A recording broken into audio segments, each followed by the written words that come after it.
Selamat datang kembali di channel Investor Covid. Di video kali ini saya akan membahas saham CMRI atau PT Cisarua Mountain Dairy Tbk. Mungkin teman-teman sudah pernah tahu bahkan menganalisa sahamnya, tapi nggak apa-apa, dalam video ini saya akan membahas singkat mengenai profil perusahaan, laporan keuangan terakhir, sampai valuasi harga sahamnya.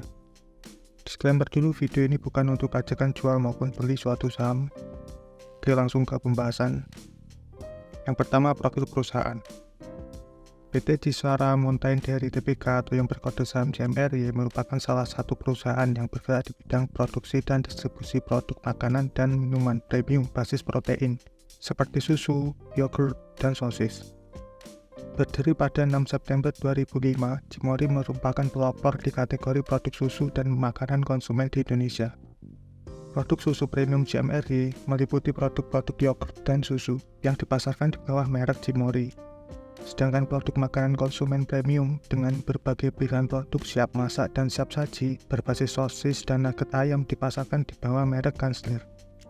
Oke, karena kode saham CMRI mirip dengan kata Cimory, saya kedepannya akan mengatakan PT Cisarua Mountain Dairy Tbk atau yang berkode saham CMRI ini dengan Cimory, karena logo ada kata Cimory dan ada huruf vokalnya, jadi lebih enak pengucapannya.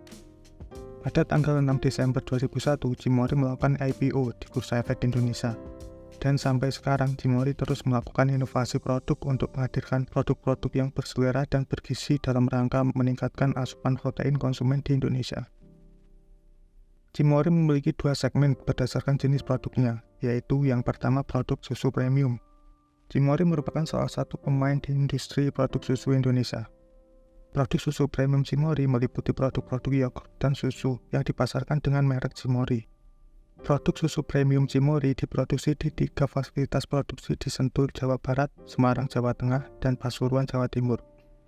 Yang kedua, makanan premium Cimory meliputi berbagai produk siap masak dan siap makan berbasis protein, seperti produk-produk sosis, nugget ayam, bakso, dan pelengkap makanan berbasis telur. Produk-produk ini dipasarkan di bawah merek Kansler. Sebagai pelopor di kategori produk siap makan premium, Cimory merupakan pemain pertama yang memperkenalkan produk sosis siap makan di pasar Indonesia. Produk siap makan dan siap masak Cimory diproduksi di 3 fasilitas produksi, 1 di Cikupa, Jawa Barat, dan 2 fasilitas di Semarang, Jawa Tengah. Mitra perdagangan modern Cimory meliputi jaringan hipermarket, supermarket, dan minimarket, serta telah membina kemitraan dengan sebagian besar outlet perdagangan modern di Indonesia. Jaringan perdagangan modern tetap menjadi penyumbang utama kinerja penjualan Cimory, dengan kontribusi sebesar 51,20% dari penjualan bersih Cimory tahun 2022. Jaringan perdagangan umum meliputi para grosir, supermarket, dan minimarket lokal, toko-toko kecil yang menyumbang 34,2% pencapaian penjualan bersih Cimory di tahun 2022. Agen penjualan wanita Cimory, Miss Cimory, merupakan penyumbang ketiga terbesar terhadap kinerja usaha Cimory di tahun 2022 yang sebesar 8,9% terhadap penjualan bersih konsolidasi Cimory. Kemudian produk Cimory juga dipasarkan langsung ke industri hotel, restoran, dan kafe. Penjualan ke industri jasa boga menyumbang sebesar 5,8% dari total penjualan bersih Cimory tahun 2022. Selanjutnya mengenai struktur kepemilikan saham. Terdapat satu pengendali atau pemegang saham mayoritas Cimory, yaitu Bambang Sutantio dengan kepemilikan 53,56% yang naik 1% dibandingkan tahun 2022. Bambang Sutantio merupakan presiden komisaris Cimory, dan pemegang saham lainnya adalah Farel Grandi Suri Sutantio yang merupakan direktur utama Cimory dengan kepemilikan 7,67%, Wensel Sutantio 7,19% yang merupakan komisaris Cimory, Axel Sutantio 6,77% yang merupakan direktur Cimory, General Atlantic 5,64%, dan sisanya 19,17% merupakan pemegang saham kurang dari 5% kepemilikan. Di dalamnya terdapat Tiffany Adi Kusumo, PT Dairy Shop, PT Cimory Hospitality, PT Jokumori Coklat Persada, dan masyarakat atau pabrik. Cimory memiliki 3 anak usaha, yaitu yang pertama PT Makro Prima Pangan Utama dengan kepemilikan 99,99%, PT Makro Prima Pangan Utama yang memiliki 1 anak usaha, yaitu PT Kanemori Food Service dengan kepemilikan 40,10%. Anak usaha Cimory yang kedua adalah PT Makro Sentralan Niaga Boga dengan kepemilikan 99,99%, Yang ketiga PT Java X Specialities dengan kepemilikan 99,99%. Kemudian kita laporan keuangan kuartal 3 2023. Total aset Cimory saat ini sebesar 6,58 triliun, naik 363 miliar atau 5,83% dari kuartal 4 2022. Pos terbesar ketiga Cimory terletak pada investasi pada surat berharga dengan total 1 triliun. Pos ini naik 193 miliar atau 23,67%. Pos terbesar kedua Cimory terletak pada aset tetap sebesar 1,58 triliun. Pos ini naik 322 miliar atau 25,47%, yang disebabkan oleh naiknya beberapa aset seperti tanah, bangunan, peralatan mesin, kantor, sarana, dan prasarana. Kemudian pos terbesar aset Cimory terletak pada kas dan setara kas sebesar 2,2 triliun. Kas ini naik 45 miliar atau 2,08%. Kenapa kas dan setara kas Cimory naik? Untuk menuju kesimpulan kas dan setara kas yang naik, mari kita analisa dulu bagian cash flow. Dapat dilihat pada layar, kas aktivitas operasi Cimory sebesar 1,1 triliun yang naik 893 miliar atau 416% dibandingkan periode yang sama tahun sebelumnya. Kas aktivitas operasi ini naik dikarenakan meningkatnya pos penerimaan kas dari pelanggan dan menurunnya pembayaran kas kepada pemasok. Selanjutnya, kas aktivitas investasi Cimory minus 471 miliar. Kas aktivitas investasi ini minus mayoritas disebabkan oleh perolehan aset tetap dan pembelian investasi surat berharga. Kemudian yang terakhir, kas aktivitas pendanaan Cimory minus 591 miliar. Kas aktivitas pendanaan ini minus disebabkan oleh pembayaran dividen sebesar 555 miliar dan pembayaran utang konsumen sebesar 34 miliar. Jadi dapat disimpulkan kenaikan kas dan setara kas Cimory mayoritas disebabkan oleh kas aktivitas koperasi dari meningkatnya pos penerimaan kas dari pelanggan dan menurunnya pembayaran kas kepada pemasok. Kemudian liabilitas Cimory. Total liabilitas Cimory saat ini sebesar 916 miliar, turun 48 miliar atau 5% dari kuartal 4 2022. Kenapa liabilitas Cimory ini bisa turun? Dapat dilihat pada layar, liabilitas Cimory turun disebabkan menurunnya beban akrual dan hilangnya pos pembayaran utang konsumen sebesar 34 miliar yang sudah disebutkan tadi di bagian cash flow. Sementara itu, total ekuitas Cimory saat ini sebesar 5,66 triliun, naik 411 miliar atau 7,82%. Ekuitas Cimory naik dikarenakan naiknya saldo laba yang belum ditentukan penggunaannya. Selanjutnya, penjualan dan laba. Penjualan bersih Cimory kuartal 3 2023 ini sebesar 5,7 triliun, naik 984 miliar atau 20,70% dibandingkan periode yang sama tahun sebelumnya. Sedangkan laba Cimory kuartal 3 2023 ini sebesar 966 miliar. Laba ini naik 88 miliar atau 10%. Fantastis bukan? Persentase naiknya penjualan dan laba 2 digit persen.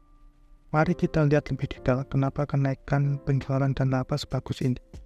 Pertama, laba Cimory meningkat, tentu mayoritas disebabkan oleh penjualan bersih yang naik hampir 1 triliun.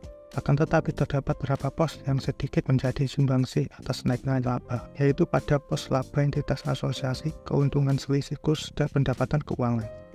Selanjutnya, mari kita lihat tel dari penjualan Cimory.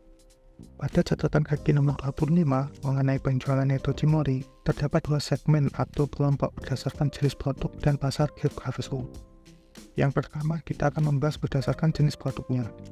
Dapat dilihat pada layar, berdasarkan segmen ini mayoritas penjualan Cimory diperoleh dari produk makanan konsumsi yang menyumbang sebesar 3 triliun atau 52,33% dari total penjualan Cimory.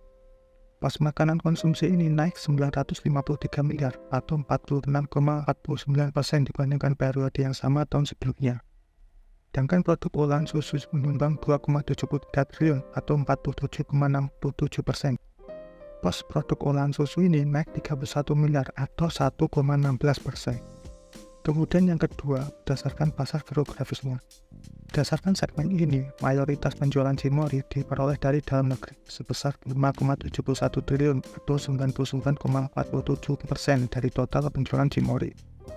Penjualan dalam negeri ini naik 983 miliar atau 20,81% dibandingkan periode yang sama tahun sebelumnya.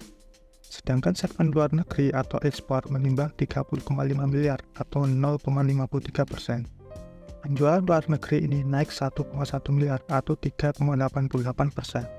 Jadi dapat disimpulkan, penjualan bersih Cimory pada laporan keuangan kuartal 3 2023 ini mayoritas diperoleh dari produk makanan konsumsi berdasarkan jenis produknya. Sedangkan berdasarkan pasar geografisnya, mayoritas diperoleh dari dalam negeri. Pergerakan harga saham dan dividen Cimory. Pergerakan harga saham Cimory 1 tahun terakhir bisa dikatakan menurun di awal sampai pertengahan tahun 2023. Akan tetapi di bulan Januari dan Februari yang semula di harga 4.000 naik ke harga 5.000 dan stagnan atau sideways di pertengahan sampai akhir tahun 2023. Berhubung Cimory baru IPO akhir 2021 kemarin, maka pergerakan harga sahamnya maksimal dapat dilihat kurang dari 3 tahun terakhir. Seperti yang dapat dilihat adalah gerakan harga saham Cimory kurang dari 3 tahun terakhir bisa dikatakan meningkat 30%, yang semula IPO di harga 3.000-an, sekarang di harga 3.900-an. Bahkan sempat ATH di harga 5.000-an pada Februari 2023 kemarin. Selanjutnya dividen Cimory. Setelah IPO, Cimory rutin membayarkan dividen 1 kali setahun dengan dividen payout ratio di atas 50% dari total laba atau EPS-nya. Bahkan di tahun buku 2021, Cimory membagikan dividen dengan dividen payout ratio 63%. Berdasarkan data di layar, Cimory membagikan dividen di bulan Juni untuk tahun buku 2021 dan di bulan Mei untuk tahun buku 2022. Kemudian yang terakhir mengenai valuasi dari PER dan PBV. PER Cimory sekarang di 27,01 kali, lebih rendah dibandingkan rata-rata 3 tahun terakhir, yakni di 32,13 kali. PER Cimory yang menurun disebabkan oleh naiknya laba atau EPS-nya serta menurunnya harga saham Cimory ke 3.900-an yang semula sempat ATH di harga 5.000-an. Sedangkan PBV Cimory sekarang di 5,47 kali, lebih rendah dibandingkan PBV rata-rata 3 tahun terakhir yakni di 9,9 kali. PBV Cimory yang menurun juga disebabkan menurunnya harga saham Cimory yang diimbangi dengan meningkatnya ekuitas. Pada PBV Cimory walaupun rendah bandingan 3 tahun terakhir, akan tetapi harganya masih tergolong premium alias tinggi. Tapi kita tidak boleh mengatakan kalau di atas 15 kali itu mahal atau di bawah 15 kali itu murah. Sama halnya dengan PBV yang lebih dari 1 kali belum tentu mahal dan PBV yang kurang dari 1 kali itu belum tentu murah. Semua itu tergantung sektor sahamnya. Kita harus membandingkan juga PER dan PBV tersebut dengan saham di sektor sejenisnya. Mari kita lihat PER dan PBV saham sektor sejenisnya. Di sini saya membandingkan valuasi Cimory dengan saham-saham di bidang usaha sejenis di produk pengolahan susu, yaitu ada ONTC, DMND, dan Kejut. Jika dilihat dari market cap-nya, Cimory memiliki market cap tertinggi di antara yang lain. Dari sisi PER, Cimory juga masih di atas OLTC dan DMND, jadi bisa dikatakan masih tinggi PER Cimory. Sedangkan dari sisi PBV, Cimory memiliki PBV yang paling tinggi di antara yang lain, jadi bisa dikatakan PBV Cimory yang paling mahal. Bagaimana menurut pendapat teman-teman? Apakah wajar jika valuasi Cimory ini premium, mengingat pertumbuhannya juga besar? Silakan analisa lebih dalam dan putuskan sendiri. Dalam video ini bukan untuk ajakan jual maupun beli suatu saham. Oke, mungkin sekian dan terima kasih telah mengikuti pembahasan singkat saham Cimory yang berkode saham CMRD atau PT Cisarua Mountain Dairy Tbk. Bila teman-teman ingin diskusi atau request saham yang ingin dibahas, silakan ketik saja di kolom komentar di bawah. Sampai jumpa di pembahasan saham berikutnya.